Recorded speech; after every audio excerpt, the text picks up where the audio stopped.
Assalamualaikum warahmatullahi wabarakatuh. Salam sejahtera untuk kita semua. Kembali lagi bersama saya, Bu Ayun. Pada video sebelumnya kalian sudah mempelajari tentang keanekaragaman hayati. Masih ingat ya tentang keanekaragaman hayati? Ada berapa macam keanekaragaman hayati? Masih ingat kan? Nah, di video ini kita akan belajar tentang klasifikasi makhluk hidup. Langsung saja kita akan belajar tentang klasifikasi makhluk hidup. Apa sih klasifikasi itu? Nah, klasifikasi itu apa menurut kalian? Klasifikasi itu pengelompokan ya, pengelompokan makhluk hidup. Nah, seperti yang kalian ketahui, di muka bumi ini banyak sekali jenis makhluk hidup yang bisa kalian temui, ya kan? Nah, untuk itu perlu diadakannya klasifikasi atau pengelompokan. Nah, apa sih tujuannya? Apa sih tujuannya klasifikasi makhluk hidup ini? Nah, pertama, mengelompokkan makhluk hidup berdasarkan ciri yang dimiliki. Nah, jadi makhluk hidup itu misalkan tumbuhan, kita ambil aja tumbuhan di depan rumah kita misalkan. Tumbuhan atau di sekitar rumah kita kita deskripsikan ciri-cirinya, bentuk daunnya seperti apa, akarnya gimana, batangnya gimana, bunganya kelipatan berapa, bijinya berkeping 1 atau berkeping 2, peruratan daunnya seperti apa gitu. Jadi kita bisa mengelompokkan dari situ. Oh, ternyata tumbuhan ini masuk ke dalam tumbuhan dikotil. Oh, ternyata tumbuhan ini masuk ke dalam monokotil gitu. Tujuan yang kedua apa? Dengan mendeskripsikan ciri-ciri satu jenis makhluk hidup untuk membedakannya dengan makhluk hidup dari jenis lainnya. Nah, jadi setelah dideskripsikan tadi, kita kan bisa membedakan makhluk hidup satu dengan makhluk hidup yang lain. Oh, ternyata tumbuhan A berbeda dengan tumbuhan B. Seperti itu, karena dia memiliki akar yang A misalkan. Yang A memiliki akar tunggang, sedangkan yang B memiliki akar serabut. Tujuan yang ketiga apa? Memberi nama bagi makhluk hidup yang belum diketahui namanya. Nah, tidak menutup kemungkinan di atas bumi ini atau di sekitar kalian itu ada tumbuhan atau ada hewan atau ada organisme lain yang masih belum punya nama.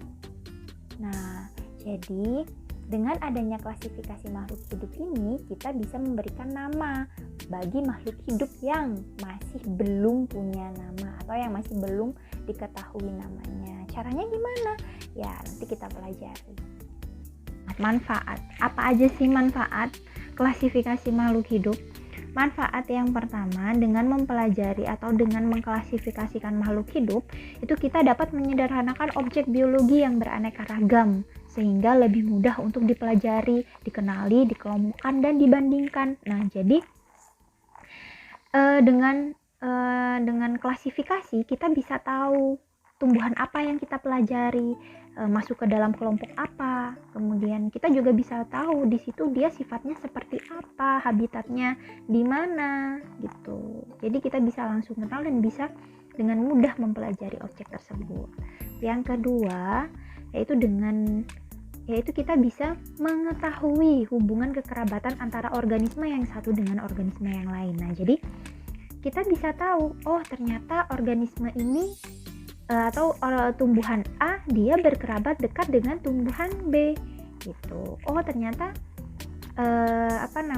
terong itu masih berkerabat dekat dengan cabai, dengan tomat, seperti itu. Selanjutnya. Nah, perkembangan sistem klasifikasi. Nah, jadi ada perkembangan nih sistem klasifikasi. Jadi nggak langsung ada nongol gitu aja. Yang pertama, klasifikasi sistem buatan. Apa itu klasifikasi sistem buatan? Nah, jadi klasifikasi sistem buatan ini menggunakan struktur morfologi, anatomi maupun fisiologi sebagai dasar pengklasifikasian. Nah, masih ingat nggak morfologi, anatomi itu apa, fisiologi itu apa? Ayo, morfologi itu ilmu yang belajar tentang apa? Ayo, coba dibuka lagi ya bukunya. Anatomi, fisiologi itu apa. Nah, jadi dengan kalau klasifikasi sistem buatan ini yang menjadi dasar itu tadi morfologi, struktur morfologi, anatomi maupun fisiologi. Kalau pada fisiologi ini terutama alat reproduksi dan habitatnya. Nah, jadi misalkan kayak habitatnya untuk ikan, ada ikan air tawar dan ikan air laut. Nah, tuh. Kemudian yang kedua, klasifikasi sistem alami. Klasifikasi sistem alami itu menggunakan dasar persamaan dan perbedaan morfologi atau bentuk tubuhnya, bentuk atau struktur struktur luar tubuh, bentuk luar tubuh secara alami atau wajar. Nah, jadi perbedaan yang dijadikan patokan itu adalah bentuk luarnya.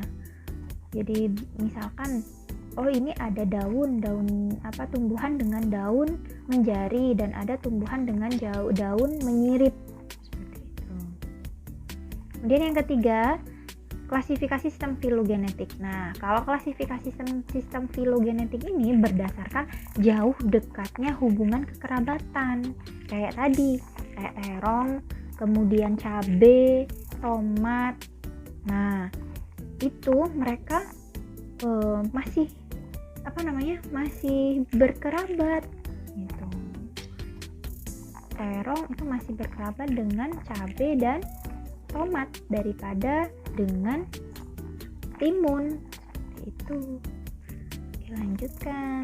Nah, yang kalian perlu ketahui selanjutnya itu tentang jenjang takson makhluk hidup. Nah, jadi ada urutan atau tingkatan takson atau tingkatan takson. Yang pertama itu ada kingdom. Nah, jadi kingdom di sini itu adalah takson yang paling banyak anggotanya. Jadi yang paling banyak anggotanya itu adalah kingdom. Kingdom di sini yang kita gunakan itu ada 5 kingdom. Ada kingdom Monera, kingdom Protista, kingdom Fungi, kingdom Plante, dan kingdom Animalia. Nah, jadi kita nanti akan mempelajari 5 kingdom ini. Jadi mulai dari Monera, kerajaannya bakteri, Protista, Fungi, kerajaannya jamur, Plante, kerajaannya tumbuhan, Animalia, kerajaannya hewan. Nanti kita akan pelajari itu. Nah, dari kingdom di sini itu ada sub-subnya lagi, dibagi lagi menjadi beberapa filum atau divisi. Nah, apa sih bedanya filum dan divisi? Nah, kalau filum itu digunakan untuk hewan dan divisi itu untuk tumbuhan. Kemudian dibagi lagi menjadi beberapa kelas. Nah, kelas kemudian lanjut ke ordo atau bangsa. Kemudian lanjut ke famili, genus, dan spesies. Nah, yang perlu kalian ketahui apa? Semakin tinggi takson atau semakin tinggi tingkatan takson, berarti kingdom ya. Kingdom ini memiliki anggota yang banyak. Jumlah anggotanya semakin banyak. Jadi semakin tinggi tingkatan takson, jumlah anggotanya semakin banyak dan perbedaannya semakin banyak. Kemudian semakin rendah tingkatan takson, berarti spesies, itu semakin sedikit anggotanya. Semakin sedikit anggota dan semakin banyak persamaannya ya. Jadi semakin banyak persamaannya. Kalau di kingdom tadi semakin banyak anggota dan semakin banyak perbedaan. Kalau di spesies itu anggotanya sedikit tapi persamaannya banyak. Selanjutnya, nah ini yang perlu diketahui juga, itu tata nama ilmiah atau binomial nomenklatur. X-nya udah muncul duluan, gak apa-apa ya. Oke, tata nama ilmiah atau binomial nomenklatur. Nah, jadi sekarang coba kalian perhatikan, nama-nama tumbuhan atau nama-nama hewan itu kan banyak ya istilahnya. Misalkan singkong. Kalau di Jawa itu pohong. Kalau bahasa Indonesia singkong. Kalau nggak salah daerah Banyuwangi itu bilangnya sawi. Terus kalau Madura apa ya? Singkong. Puhung sama puhung, ketela pohon, ada juga yang bilang seperti itu. Nah, jadi biar sama semua penyebutannya itu diadat atau harus ada nama ilmiahnya atau ada tata nama ilmiahnya. Nah, jadi gimana? Apa aja aturan tata nama ilmiah atau apa aja aturan nama ilmiah itu? Yang pertama, berasal dari bahasa Latin. Jadi namanya itu harus nama Latin. Nggak boleh bahasa Indonesia, nggak boleh bahasa Madura gitu ya. Kemudian yang kedua, kata pertama merupakan nama marga. Jadi ada dua kata. Kata pertama itu menunjukkan genus, yang tadi itu yang menunjukkan genus. Kemudian untuk kata yang kedua itu menunjukkan spesies. Nah, dalam penulisan marga, berarti kata pertama ya, kata pertama itu huruf pertama harus dimulai dengan huruf besar. Jadi harus diawali dengan huruf besar. Sedangkan untuk kata kedua atau petunjuk spesies itu seluruhnya menggunakan huruf kecil. Nah, setiap nama jenis atau spesies makhluk hidup itu ditulis dengan huruf cetak miring atau di garis bawah kalau misalkan ditulis tangan secara terpisah. Garis bawahi secara terpisah jika ditulis tangan agar dapat dibedakan dengan nama atau istilah lain. Contoh nih, contohnya kalau dicetak itu ditulis miring atau dicetak miring. Kalau kalian nulisnya di HP atau di laptop atau di komputer itu harus dimiringkan, cetak miring, italik. Aurelia aurita, Zeamais, Musa paradisiaca gitu. Oke, sekarang perhatikan. Di sini ada kata pertama itu kan Aurelia, kata kedua Aurita. Berarti Aurelia di sini itu menunjukkan marga atau genus, sedangkan Aurita itu menunjukkan spesies. Perhatikan juga huruf kapitalnya. Kata pertama itu diawali dengan huruf kapital, sedangkan kata kedua diawali dengan huruf kecil. Oke, awas ya jangan sampai salah.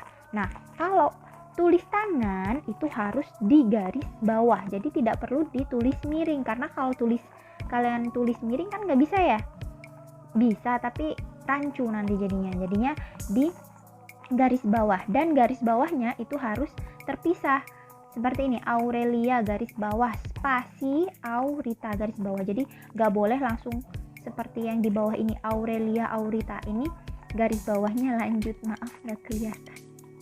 Jadi Aurelia Aurita, Zeamais, Musa paradisiaca. Jadi perhatikan ya cara penulisannya, mana yang huruf kapital, mana yang huruf kecil ya. Bagaimana cara menggarisbawahi, harus diputus ya. Oke, nanti kalau misalkan ulangan jangan sampai salah.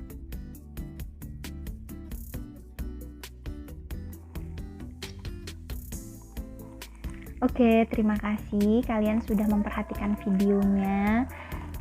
Silahkan dirangkum, silahkan diresum di buku kalian dengan serapi mungkin, dengan sebagus mungkin.